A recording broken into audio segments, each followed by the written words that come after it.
and garment is the important sector of Bangladesh for its economy in terms of GDP. Still, almost 50% of Bangladesh labour force depends on the agriculture, fisheries and related processing sectors. The fisheries sector provides employment to 17.8 million people, out of which women constitute 1.4 million. The shrimp industry alone employs over 1 million people in its processing factories, out of which 88.64% are women. In 2017-18, the country earned 4,30,999 Bangladeshi taka by exporting almost 68.94 thousand metric tons of fish and fishery products. As the sea fish and shrimp processing boomed over recent decades under global supply chain, substandard labour practices and labour rights violations also expanded. Bangladesh is one of the 10 important shrimp exporting country of the world under global supply chain. Under new liberalism, global supply chain has been shaping our economy and society since 1990s. Global supply chain have concentrated global trade under multinational companies mostly. In today's world, more than 80% of product under global supply chain has been taken place, and it is being controlled mostly by the giant multinational corporations, which in turn decrease workers' right, wage and increase subcontracting, informalization of work, mostly in the country like Bangladesh in the global south. এমনও দিন গেছে রাত 2টার সময় ছুটি হয়েছে, তখন আমাকে আসার কোনো লাইন নেই, তখন ওই কষ্ট হয়েছে, একা একা কে আসবো, দেখা গেল উনি শুয়ে রয়েছি, বালিশ না খেতা না ইট মাথায় দিয়ে, আবার সকালে উঠে চলে এসে বাড়ি এসে রান্না বান্না করে আবার নিয়ে আবার কাজে গেছি। বাংলাদেশের চিংড়ি প্রক্রিয়াজাত কারখানা যেগুলো আছে সেগুলো মূলত বাংলাদেশের খুলনা এবং চট্টগ্রাম অঞ্চলে অবস্থিত। এই কারখানাগুলোতে শ্রম আইনের যে বাস্তবায়নের যদি বিষয়টা বলা হয় তাহলে বলা হবে যে বাস্তবায়নের অবস্থাটা মোটামুটি পর্যায়ে আছে, কোনোভাবেই বলা যাবে না এটা সন্তোষজনক বা কোনোভাবেই বলা যাবে না এটা খুবই অসন্তোষজনক। চিংড়ি শিল্পের শ্রমিকদের জন্য সরকার 2015 সালে সর্বশেষ নিম্নতম মজুরি ঘোষণা করেছিলেন। নিম্নতম মজুরি হচ্ছে এখন 4,419 টাকা, কিন্তু দীর্ঘ 6 বছরেও এখন নিম্নতম মজুরি ঘোষণা না করায় 15 সালে যেটা মজুরি ঘোষণা করা ছিল সেটা বর্তমান বাস্তবতার প্রেক্ষিতে এটা মোটেই আর প্রতুল না। এটাকে রিভিউ করা এবং এই নিম্নতম মজুরিটাকে বৃদ্ধি করার একটা সময় চলে এসেছে। সুতরাং এই ক্ষেত্রে সরকারের একটা ভূমিকা নেওয়া প্রয়োজন বলে আমি মনে করি। It leads informalization of work, contractual outsourcing and precarious working conditions in the supply chain in the country like Bangladesh. Bangladesh is one of the 12 largest countries in the world in terms of shrimp cultivation. There is a large supply chain, value chain in shrimp export, two types of value chain. One is from front collection to harvesting, another one is harvesting to export market. After harvesting to export market, most of the workers are women and majority of them are working on contractual piece rate basis. Their job is not secured and their working conditions are precarious. They do not know when their work will be ended when they enter in the factory. There are forced labor practices in the fish processing plant. Sometimes their work ended at the middle of night or the late night. They have to leave the factory without proper safety and security at road. আমাদের অনেক ক্ষেত্রে সেফটির যে সমস্যাটা এই সমস্যাটা হয়, অসুবিধা তো হয়। আমরা অনেক দিন মানে আমাদের যখন গন পড়ে সেই সময় আমরা কাজে যাই, একদিন যাই 2-3 দিন ওই জায়গায় কাজ করা লাগে। এই কাজের মাধ্যমে আমাদের হাত নষ্ট হয়ে যায়। হাত নষ্ট হয়ে গেলে আমাদের কোনো ওষুধপত্রের কোনো ব্যবস্থা নেই, কোনো কিছু নেই, শুধু মানে আমাদের কাজই চালাই যায় লাগবে, ওই জায়গা থেকে করা লাগে। আর হচ্ছে হলো এই মাঝে মাঝে ঘুরেও পড়ি। আমাদের অনেক মেয়েরা এই মাঝে মোটে 3-4 দিন আগে একটা মেয়ে ঘুরে পড়েছে আর কি কাজ করতে করতে। এই ধরনের অসুবিধা আর কি হয়। Women play a crucial role throughout the fish value chain, providing labour in both commercial and artisanal fisheries. However, gender studies and approaches have shown how women are often assigned to the most unstable roles or poorly paid or unpaid positions.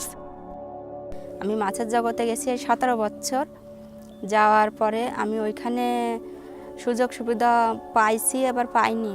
আমরা একটু জাতি দেরি করলে আমাদের গালাগালি করে, অক্তবক্তা করে, ঢুকতে দেয় না ভিতরে।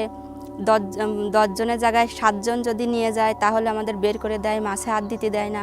আর এই কারেন্ট চলে গেলে এদিক ওদিকে হাত দিতে যায়, গালাগালি টালি করে। আমাদের বেতন নেই, ছুটি নাই, অসুস্থ হলে ছুটি নাই। দিন মজুরির যে কাজটা আমরা করি এর কোনো সুবিধা নাই, কাজ করলে টাকা দেয়, না করলে টাকা দেয় না। In the seafood processing industries, mostly the women workers are appointed verbally as contractual labour by the contractor or fish supplier. For much and quick benefits, employers recruit contactless informal employee. Majority of them are women worker. However, don't take care the health, safety and rights issues of the workers. কন্ট্রাক্টররা কাজের ক্ষেত্রে গুটি নিয়েও অসুবিধা করে। যেমন মনে করেন যে 8 টাকা করে গুটি, আধা বল মাছ হলে আমরা 4 টাকা পাবো, ওই 4 টাকা আমাদের আর দেই না, দেই কয় কি ডাইলে দাও, ডাইলে দিতে হয়। তারপরে মাছ কম নিয়ে গেছে, তারপরে আরও মাছ লাগবে, সেইভাবেও দেখা গেল হচ্ছে হলো ডাইলে দেই যে এই বলের গুটি দেবো না। এইভাবে অনেক রকমের অসুবিধা আমাদের। In these factories, there are few female supervisors, managers and CEOs. The floor workers are mostly contractual workers who work in these factories about 7 to 8 months in a year, and they receive about 4,500 to 7,000 Bangladeshi taka per month without any benefits.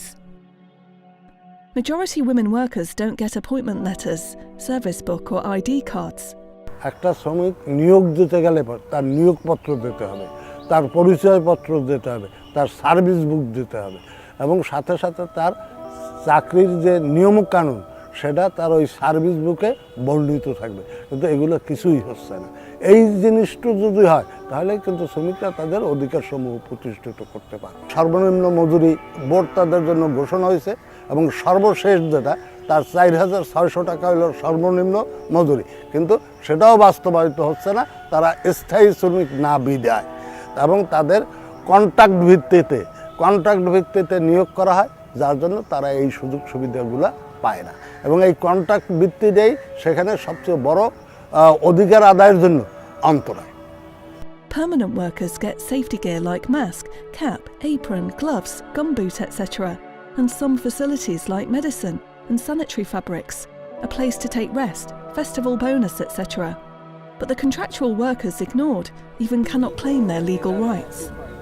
হ্যাঁ, কাজ করতে গেলে অনেক সময় মাথা ঘুরে পড়ে যায়, জ্বর এসে যায়, ঠান্ডার ভিতর কাজ করা, বরফ নিয়েই তো আর পানি নিয়েই কাজ, কিন্তু অনেক সময় মাথা ঘুরে পড়ে যায়, জ্বর এসে যায়, মাথায় যন্ত্রণায় মাথা উঁচু করতে পারে না, তখন ওরা কোনো সুবিধা দেয় না। নিজেদের ওই ওষুধ বড়ি থাকলে ওইগুলোই খেয়ে আবার কাজ করতে হয়, তা নাহলে অ্যাবসেন্ট করে বাড়ি চলে আসতে হয়।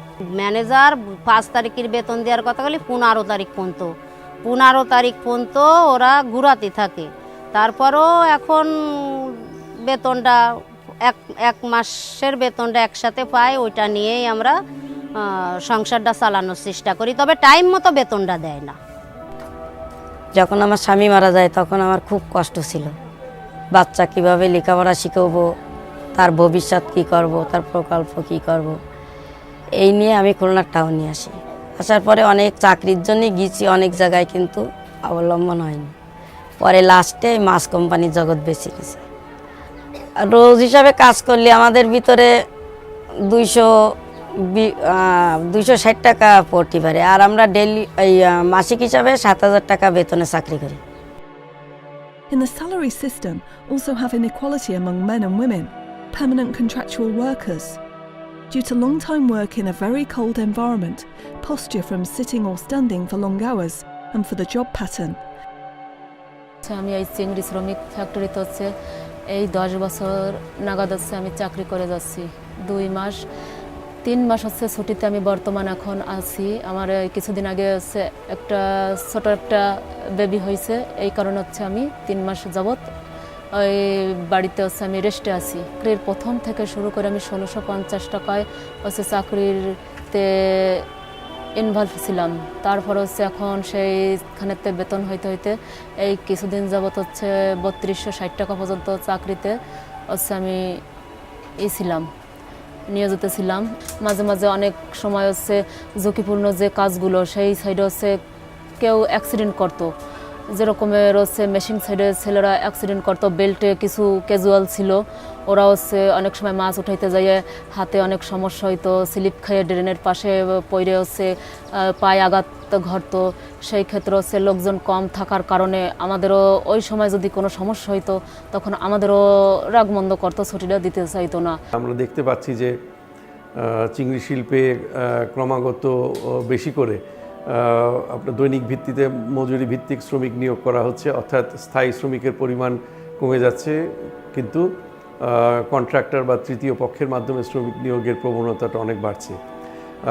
স্থায়ী শ্রমিকের ক্ষেত্রে শ্রম আইনের বাস্তবায়ন আমরা মোটামুটি দেখতে পেলেও যেসব শ্রমিককে কন্ট্রাক্টরের মাধ্যমে বা ঠিকাদারের মাধ্যমে নিয়োগ করা হচ্ছে তাদের ক্ষেত্রে শ্রম আইনের বাস্তবায়নটা মোটেই সন্তোষজনক না। এক্ষেত্রে একটা জিনিস আর একটু বলা দরকার, সেটা হচ্ছে যেসব ঠিকাদারের মাধ্যমে শ্রমিকদের নিয়োগ করা হচ্ছে সেসব ঠিকাদাররা বাংলাদেশ শ্রম আইন 2006-এর বিধান মোতাবেক আপনার ডাইফের সাথে বা কলকারখানা পরিদর্শন অধিদপ্তরের সাথে নিবন্ধিত না। সুতরাং এখানে একটা বড় রকমের একটা আইন বহির্ভূত কার্যক্রম চলে যাচ্ছে। Like other industries, the fish processing factories management don't also appreciate active and well-functioning trade union. The law states that, in order to set up a union, 20% of membership must be permanent workers. But the factory owner intentionally doesn't fill up minimum membership to take advantage. As a result, voiceless workers are becoming mostly victims of exploitation and forced labour. Thus, the seafish processing industries don't effectively follow the Bangladesh Labour Act. Though this sector is considered as a formal sector, but wage revision is infrequent and collective bargaining is almost absent. আমাদের যে trade union করার যে আইন হয়েছে সেটা ILO convention মোতাবেক হয় নাই, না হওয়ার দরুন সে জায়গায় ট্রেড ইউনিয়ন গড়লে পরও তা বেশি দিন থাকে না। কি কারণে থাকে না সে জায়গা আইনেই বর্ণিত আছে। কোনো প্রতিষ্ঠানে ট্রেড ইউনিয়ন করতে হলে সেইখানের শ্রমিক ছাড়া আর কেউ সেখানে অংশগ্রহণ করতে পারবে না। কোনো স্থায়ী শ্রমিক দ্বারা কমিটি করতে যখনই যাবে, ইউনিয়ন করার জন্য যখনই অ্যাপ্লিকেশন করবে, তখনই তাদের চাকরি ছাঁটাই করে দেয় এবং করিয়ে দেওয়ার পরের জন্য তারা আর ট্রেড ইউনিয়ন করতে পারে না। চিংড়ি প্রক্রিয়াজাতকরণ শিল্পে যে শ্রমিকরা কাজ করেন তাদের শিল্প সম্পর্কের যদি বিষয়টাকে বলা যায় যে মালিক পক্ষের সাথে তাদের সম্পর্ক, মালিক পক্ষের সাথে তাদের যে বিষয়গুলো আছে সেগুলো কিভাবে নিয়ন্ত্রিত হয়, তাহলে বলবো যে এখানে ট্রেড ইউনিয়নের অস্তিত্ব মূলত নাই। বেশ কিছু সংখ্যক ট্রেড ইউনিয়ন আছে যেটা নিবন্ধিত, কিন্তু সেই ট্রেড ইউনিয়নগুলো আপনার মোটামুটি অকার্যকর আছে বলেই দেখা যাচ্ছে। শিল্প সম্পর্ক বা শ্রমিকদের বিষয়দের নিয়ন্ত্রণের জন্য আরেকটি আইনগত বিধিবিধান বিদ্যমান আছে, সেটা হচ্ছে যে প্রতিষ্ঠানগুলোতে অংশগ্রহণকারী কমিটির অস্তিত্ব থাকতে হবে। এবং আমরা দেখি যে বিভিন্ন কোম্পানিতে অংশগ্রহণকারী কমিটির অস্তিত্ব আছে, কিন্তু এই কমিটিগুলোও যথাযথভাবে কাজ করছে বলে আমরা দেখি না। অংশগ্রহণকারী কমিটিগুলোকেও আরও কার্যকর যদি করা যায় তাহলে কিন্তু শ্রমিকদের প্রতিনিধিত্বটা আরও অর্থবহ হবে।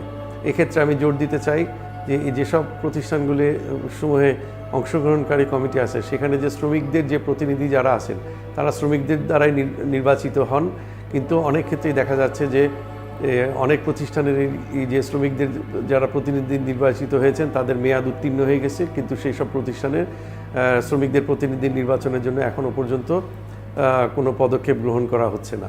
এক্ষেত্রে আমি নিবেদন করব ডিপার্টমেন্ট অফ লেবার এবং মালিক পক্ষের প্রতি এবং শ্রমিকদের স্বার্থ নিয়ে যেসব প্রতিষ্ঠান কাজ করছেন তাদের প্রতি, যে এই প্রতিষ্ঠানগুলোতে যে নির্বাহী অংশগ্রহণকারী কমিটির যে শ্রমিকদের প্রতিনিধি আছেন তাদের নির্বাচনটা যাতে যথাযথভাবে এবং তড়িৎ সম্পন্ন হয় সেই ব্যাপারে সবাই পদক্ষেপ গ্রহণ করবেন। যদি নির্বাচনগুলো সঠিক সময়ে অনুষ্ঠিত না হয় তাহলে শ্রমিকদের যে প্রতিনিধিত্ব সেই প্রতিনিধিত্ব করার যে আইনগত যে কাঠামো সেই কাঠামোটা নষ্ট হয়ে যাবে এবং এই কাঠামোটাকে ঠিক রাখার জন্যে অবশ্যই যথাসময়ে নির্বাচন হওয়া প্রয়োজন বলে আমি মনে করি। শ্রম অধিদপ্তর বলে সরকারের একটা সংস্থা আছে, আপনারা জানেন আর কি, এবং তার মধ্যে কলকারখানা পরিদর্শন যে কমিটি আছে, সেই কমিটি যদি সঠিকভাবে কলকারখানাগুলো পরিদর্শন করে, বায়াস না হয় আর কি, যে শিল্পে অবস্থা খারাপ তার পক্ষে ভালো ছাপাই দিল, বা শ্রমিকদের স্বার্থ সংরক্ষণ হচ্ছে না তারপর সেই মালিকের পক্ষে অবস্থান নিল, তারা যদি এটা সঠিকভাবে যদি করে তাহলে এটা একটা বিষয় আছে।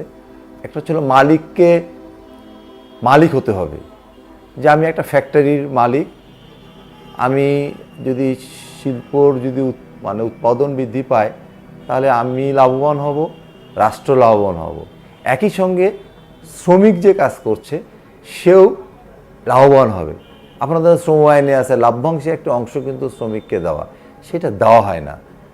এবং শ্রমিকদেরকে যে ওই যে ছুটি, মাতৃত্বকালীন ছুটি বলেন, তার বোনাস বলেন, তাকে একটা মানুষকে তো কাজ করতে গেলে তার মানসিকভাবে তাকে তো প্রস্তুতি থাকতে হবে, যে নাহলে সে তো ওই চিংড়ি যখন ফ্যাক্টরিতে কাজ করবে, সে যদি ঠিক মতন বেতন না পায়, ঠিক মতন কোনো পরিবেশ না পায়, ওর কিন্তু ওই কাজটা সে ভালো মতন করতে পারবে না।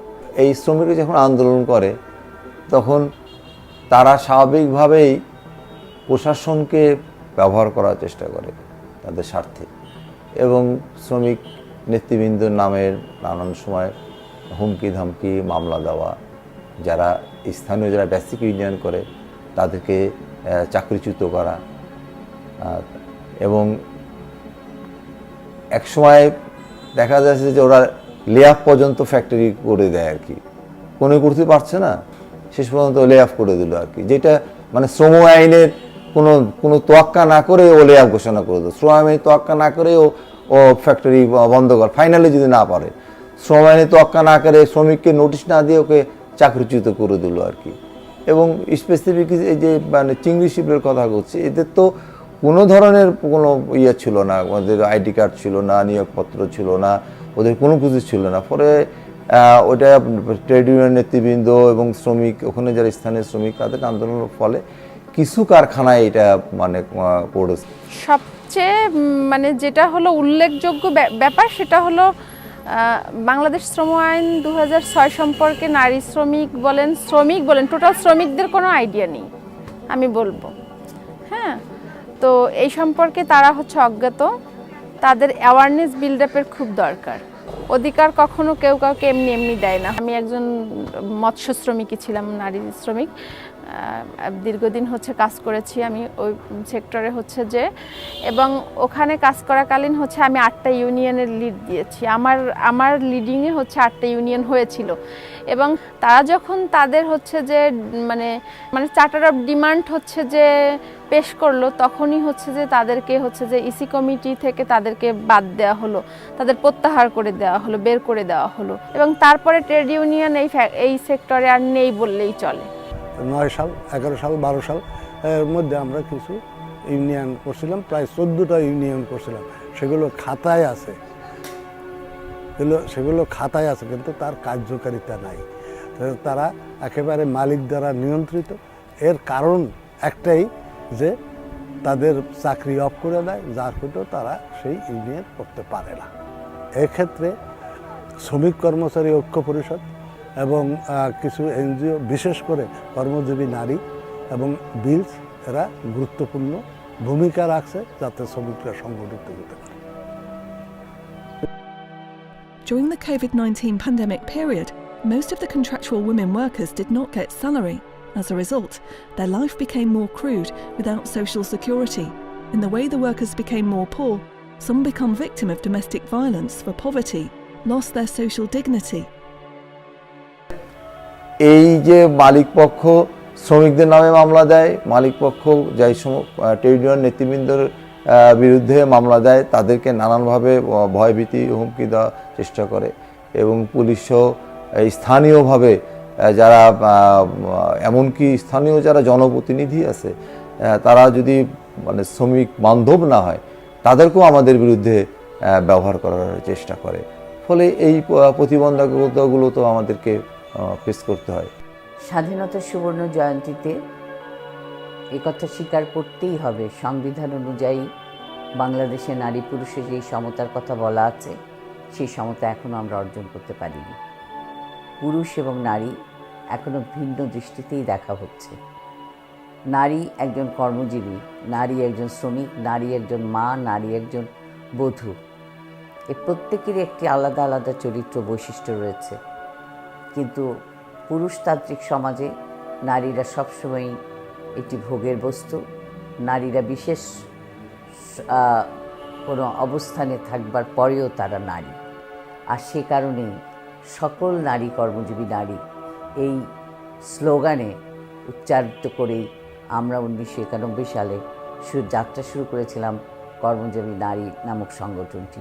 আজকে হাজারো নয় লাখো লাখো নারীরা কর্মজীবী নারীর পতাকা তলে ঐক্যবদ্ধ হয়েছে, সচেতন হয়েছে এবং বিভিন্ন জায়গায় তারা নেতৃত্ব দিচ্ছে। সেই রকমই একটি জায়গায় আজকে আমরা যদি বলি যে চিংড়ি চাষ যারা করছে, যেই শ্রমিকরা আমাদের খাদ্যে স্বয়ংসম্পূর্ণ বাংলাদেশে খাদ্যের সাথে পুষ্টিকে যোগ করছে, সেই পুষ্টির একটি হচ্ছে মাছ। আর সেই চিংড়ি মাছ যেটা বিদেশে রফতানি হচ্ছে, এই চিংড়ি মাছ যারা এই চিংড়িকে একটা প্রস্তুতিকরণ করে প্রস্তুত প্রণালীর মধ্য দিয়ে বিদেশে নিয়ে যাবার জন্য, রপ্তানি করবার জন্য যে ব্যবস্থা, সেখানে যেয়ে দেখি নারী শ্রমিকদের তাদের 12 ঘন্টা 8 ঘন্টা ছুটি, তাদের নৈমিত্তিক ছুটি, তাদের 8 ঘন্টা কাজ, তাদের বিশ্রাম, তাদের বিনোদন আইএলও ঘোষিত, আন্তর্জাতিক শ্রম সংস্থা ঘোষিত যে সমস্ত আইন রয়েছে, নীতি রয়েছে, তার সব কিছুরই তোয়াক্কা না করে চলছে নিপীড়ন, চলছে তাদের শ্রম চুরি করা অবস্থায়, তাদেরকে মূল্য তাদের কম দেওয়ার অবস্থায় কিভাবে শোষণ করা যায় সেই প্রক্রিয়া। In order to ensure social justice and decent work for the SPI workers, as well as raising the voice of women workers for a dignified working environment, Karmojibi Nari started a project jointly with DGB Bildungswerk. The project directly works with women workers from Bagarat district under Kulna division in the fish processing industries. The project promotes and strengthens women and young workers' capacity and leadership in seafood processing industries. Karmojibi Nari works with the women workers working in the factories of Bagarat district under Kulna division. The major activities are interaction with women workers and group formation with the women workers, capacity building meeting and training for women workers, leadership training for women workers, research and documenting case stories to learn the current status and lesson learning, gender sensitization and awareness meetings with male workers, contact with relevant stakeholders to involve and engage them in favour of workers. After the implantation of the project activities like mobilisation, training and capacity building, the workers have understood their rights. Already a number of women workers emerged as potential leaders within the groups. The leaders started to protest individually and collectively against discrimination in the factories. The leaders also started to protest collectively against any gender-based violence, GBV issues, and they are mitigating family-related problems of the co-workers and other community women.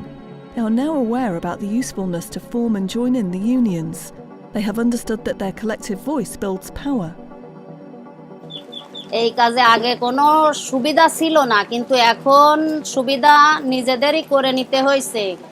কর্মজীবী নারীর training করে আমি অনেক কিছু শিখেছি। অনেক কিছু শেখার পরে আন্দোলন শুরু করি মেয়েদের নিয়ে। ছেলেরা আমাদের পাশে আসে না, তাই ওদের বেতনও বেশি, ওদের সুযোগ সুবিধাও বেশি। তাই আমাদের কোনো সুযোগ সুবিধা ছিল না, আমি জানতাম না যে আমাদের কোনো সুযোগ সুবিধা আছে। কিন্তু কর্মজীবী নারীর প্রকল্পে আমি যখন ট্রেনিং করে আমি অনেক কিছু জানতে পারি। অনেক কিছু জানার পরে আমি আমাদের মেয়েদের সঙ্গে কথা বলি। কথা বলার পরে ওরা আমার সাথে সহযোগিতা করার পর ওরা আমার কথায় ওরাও কথা বলার পর আমরা আন্দোলন করার পর আমাদের বেতনটা এখন ঠিক মতো দেয়, কিন্তু আমাদের কোনো সুযোগ সুবিধা, ছুটি, ট্রিটমেন্ট খরচ, যাতায়াত খরচ এরকম কোনো সুবিধা তারা আমাদের এখনো দেয়নি। কর্মজীবী নারী প্রশাসন থেকে আমি জানতে পারলাম যে একটা মহিলার কি কি অধিকার করা যায় সেসব জানতে পারলাম। ন্যায্য বিচার কীভাবে পাওয়া যায় সেটা জানতে পারলাম। তারপরে বাল্যবিবাহ জানতে পারলাম, নারী নির্যাতনের ক্ষেত্রে এটা জানতে পারলাম। তারপরে এই যে ন্যায্য যে অধিকারটা আদায় করব যে ওই আইনের আশ্রয় থেকে সেটা জানতে পারলাম। এসব তো আগে জানা ছিল না। কাজ করতে যে আমি আসলে বাংলাদেশের যে সি ফুড প্রসেসিং প্রতিষ্ঠানগুলো আছে এই প্রতিষ্ঠানগুলোতে আমি আসলে দুই ধরনের কর্মী বা শ্রমিক আমরা দেখতে পাচ্ছি। সেইখানে প্রথম জন হচ্ছে গিয়ে মালিকের পক্ষ থেকে হচ্ছে গিয়ে কিছু লোক আছে যারা হচ্ছে গিয়ে মালিকের নিয়োগকৃত, এবং বাকি যে শ্রমিক আছে তারা সবাই হচ্ছে গিয়ে কন্ট্রাক্টর বা তৃতীয় পক্ষের আন্ডারে কর্মরত। স্থায়ী শ্রমিক যারা আসলে বলেন যে তারা হচ্ছে গিয়ে ওই প্রতিষ্ঠানের স্থায়ী শ্রমিক, কিন্তু শুধু তারা মান্থলি একটা মাস শেষে একটা নির্দিষ্ট বেতন পাচ্ছে, কিন্তু তাদের আসলে মূল যে শ্রমিক হিসাবে একটা নিয়োগপত্র থাকা দরকার সেইটা আসলে তাদের দেওয়া হয় না। যেহেতু নিয়োগপত্র নাই, সেহেতু শ্রম আইন থেকে শ্রম অধিকার যে বিষয়গুলো আছে, যেমন হচ্ছে গিয়ে আপনার সাপ্তাহিক ছুটি, তারপরে মাতৃত্বকালীন সুবিধা, চিকিৎসা ভাতা, বিশ্রামের সুবিধা বা এই ধরনের কোনো সুবিধাই আসলে তাদের কখনোই দেওয়া হয় না। স্থায়ী যে শ্রমিকগুলা তারা আসলে হচ্ছে কখনো প্রতিবাদও করতে পারে না। এমনকি সাপ্তাহিক যে ছুটিটা এটা যখন দেয় না, তাদের মাসিক 2 দিন ছুটি দেওয়া হয়, যে 2 দিন তাও আপনার প্রতিষ্ঠান যেদিন দিতে রাজি হয় বা যেদিন দিতে চাচ্ছে শুধু সেই দিনই নিতে পারে। এছাড়া এই স্থায়ী শ্রমিকগুলা কখনোই ছুটি নিতে পারে না। আর অস্থায়ী শ্রমিক যারা আসলে ডে বেসিসে কাজ করে তাদের আসলে দুঃখের কোনো সীমাই নাই, কারণ তাদের কোনো ধরনের অধিকারই এখানে দেওয়াই হয় না। কারণ হচ্ছে কি তারা যখন কাজ পাচ্ছে তখন তাদের বেতন দেওয়া হচ্ছে, যখন কাজ পাচ্ছে না তখন বেতন দেওয়া হচ্ছে না। তো অনেক ক্ষেত্রে দেখা যায় কি 2-3 কিলোমিটার, এমনকি 5 কিলোমিটার বা 10 কিলোমিটার দূর থেকে তারা প্রতিষ্ঠানে কাজে আসছে, কিন্তু তাদের হয়তো এসে দেখলো যে কাজ নাই, তখন তাদের আবার ফিরে যেতে হচ্ছে। তা আমি ওই জায়গায় চাকরি করি, আমার কোনো সময় ওই জায়গায় কোনো কিছু হয় না, মানে কোনো বেতন করি কিছু ঠিক মতন পাওয়া যায় না। মাসিক বেতন মাসিক যদি করা হয় তাই এই মাসে তো মাসে দেয়। আর তারপরে যদি কেউ কাছে সুপারভাইজারের কাছে টেসে বলিছে তারা জাড়ি জুড়ি দেয়, রাগজাগ করে, তারপরেও কোনো সময় কিছু বলে না। এবার লোকাল করলে তাহলে ড্রামে দেয় 20 টাকা 30 টাকা, আর ক্যারেটে দেয় 20 টাকা, এই দেওয়ার পরে এই মজুরি আমরা কাটি। তারপরে রাত কোন সময় 3টের সময়, বেলা 3টের সময় তো জাতি বলে রাত 12টায় 1টায় সেই সময় ছাড়ে দেওয়ার পরে সময় আমরা কোনো সময় যানবাহনের কোনো গাড়ি ঘোড়া পাই না। তা আমরা যদি কোনো জায়গায় রাস্তায় অ্যাক্সিডেন্ট করি তা আমাকে সেটা দেখার এমন কোনো মানুষ নাই। এরকম করে যদি আমরা প্রত্যেকটা জায়গায় দেখি, আমরা দেখব সেখানে বৈষম্য রয়েছে। এই বৈষম্যগুলো মোকাবেলা করবার জন্যই আমরা মনে করি আমাদের সংগঠিত হওয়া খুবই জরুরি, আমাদেরকে এগিয়ে আসা খুবই জরুরি। আর সেই জন্য অবশ্যই আমি মনে করি বাংলাদেশের নারীদের দুরবস্থা মোকাবেলা করবার জন্যে আজকে শুধু নারীদের সচেতন হলে চলবে না, নারীদের পাশাপাশি পুরুষদেরকে সচেতন করবার সময় এসে গেছে। নারীর পাশে যখন পুরুষ দাঁড়াবে তখনই একটি মানবিক সমাজ গড়ে উঠবে। নারীর পাশে একটা পুরুষ যখন দাঁড়াবে তখনই সমাজে অন্যায়, অত্যাচার, নিপীড়ন কমে যেতে থাকবে। তা না হলে দেখা যাবে নারী পরিবারে শোষিত হচ্ছে, নির্যাতিত হচ্ছে, কারখানায় নির্যাতিত হচ্ছে, অফিসে নির্যাতিত হচ্ছে, চলন্ত বাসে নির্যাতিত হচ্ছে, সমস্ত জায়গায় নারীদের জন্য একটা শঙ্কার অবস্থা সৃষ্টি হয়ে আছে। তাই আসুন আজকে আমরা বলি যে এই সংকট মোকাবেলা করবার জন্যে যত বেশি সংগঠিত হওয়া যাবে, যত বেশি আমরা আন্দোলন গড়ে তুলতে পারবো, যত বেশি আমরা একই ছাতার তলায় সবাই সমবেত হতে পারবো, তখনই আমরা যে সমস্ত বিদ্যমান সংকট আছে সেই সংকটগুলো মোকাবেলা করতে পারবো। আর যারা আইন প্রণেতা, যারা আইন পর্যালোচনা করা এবং আইন বাস্তবায়নের ক্ষেত্রে কাজ করছেন, তাদের প্রতি কথা থাকবে আইন এবং বাস্তবায়ন এই দুটোর মধ্যে যে ফারাক, এই ফারাককে কিভাবে আমরা কাটাতে পারি, এই ফারাকটাকে কিভাবে আমরা কমিয়ে আনতে পারি, সেই জন্যে সবারই একই দৃষ্টিভঙ্গি গড়ে তোলা দরকার। এই একই দৃষ্টিভঙ্গি যদি আমরা না গড়ে তুলতে পারি, এই সংকট মোকাবেলা করা যাবে না।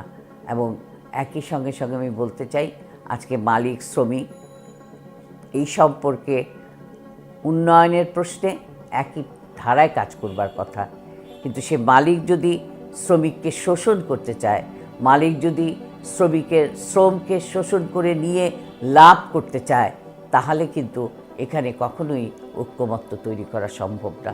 ফলে শ্রমিকের ন্যায্য পাওনা তাকে ছেড়ে দিতে হবে, শ্রমিকের ন্যায্য চাওয়া সেটাকে মেনে নিতে হবে।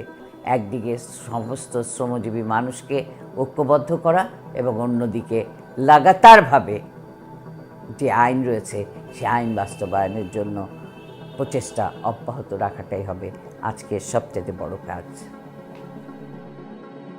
As the Bangladeshi coastal and marine fish, shrimp and other products are the source of the enriched protein supplied to the dinner and restaurant tables of the United States, Europe and other rich countries, so it is the responsibility of the buyers, government and related actors to create pressure to the suppliers and factory management for ensuring the decent work and social justice to the workers, which will prominently impact to the seafood processing industry. There should have binding legal framework for multinational corporations, MNC and global supply chain. The contractual piece rate work must be stopped. There should have decent working condition in the supply chain with rights, security and dignity.